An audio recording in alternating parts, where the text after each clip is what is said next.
नमस्कार, सारंग रेसिपीमध्ये तुमचं सगळ्यांचं पुन्हा एकदा स्वागत आहे। आज आपण ना रोज खरवस कसं करायचं ना तो बघायचा आहे। खरवस आपण नेहमीच करतो, गाईच्या दुधाच्या चिकापासून आपण खरवस तयार करत असतो।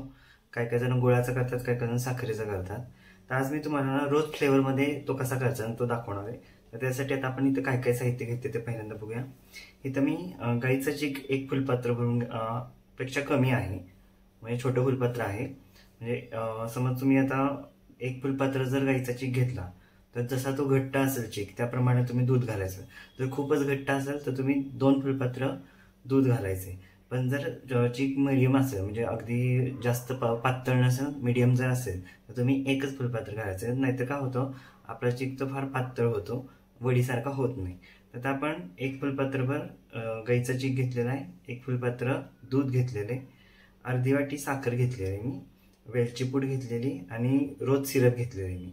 ह्यात रोज फ्लेटर्स पण आहेत, त्यामुळे तुम्हाला जर एक्स्ट्रा टाकायचे असेल तुम्ही टाकू शकता। तर मी ह्यातच आहे त्यामुळे ते एक्स्ट्रा काय यूज करणार नाही। तर मी अर्धी वाटी रोज सिरप घेतलेले। आता आपण काय करायचंय, हे सगळं पहिल्यांदा भांड्यामध्ये मिक्स करून घेऊया। तर आता आपण पहिल्यांदा हा गाईचा जो चीक आहे तो भांड्यात घेऊया।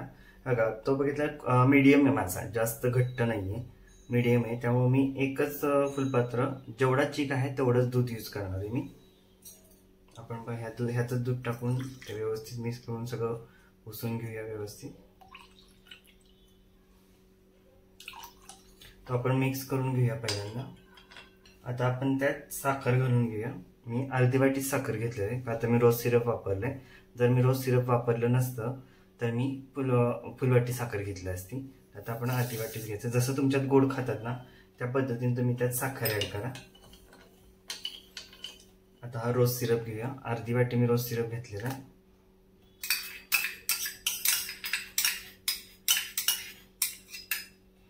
तो पण आपण ह्यात मिक्स करून घेऊया। आपला खरवस जो आहे तो असा पिंक कलर मध्ये छान व्यवस्थित होणार आहे, खायला पण छान लागणार आहे। थोडीशी वेलची पूड टाकणार आहे मी चवीसाठी। हे सगळं आपण साखर विरघळस आपण व्यवस्थित मिक्स करून घ्यायचंय।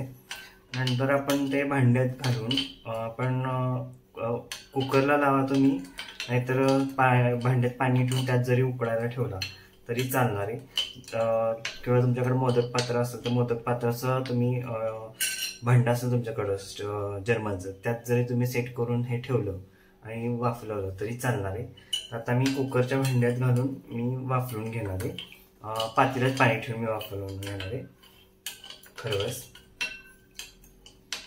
तर हा चांगला व्यवस्थित मिक्स झालेला आहे। तर आता आपण हा भांड्यात घेऊया पहिल्यांदा ओतून, मग आपण तो उकडायला लावूया। आता मी इथं कुकरचं भांडं घेतलेलं आहे, तर त्यात मी सगळं ओतून घेणार आहे। तो साखर पण त्यातली राहिलेली ती ओतून घ्यायची। आता आपण कुकरच्या भांड्यात हे मिश्रण सगळं ह्यात एक घालून घेतलेले। तर मी काय केले, पातेलं ठेवले आणि त्यात खाली रिंग ठेवलेली, जेणेकरून आपलं पाणी जे आहे उकळल्यानंतर ह्यात जाणार नाही। आता मी काय करणार, ह्या रिंग वरती हे भांडं ठेवून देणार आहे, व्यवस्थित खरवस शिजवून घेणार आहे मी पहिल्यांदा, आणि मग आपण तो खाण्यासाठी सर्व करणार आहे।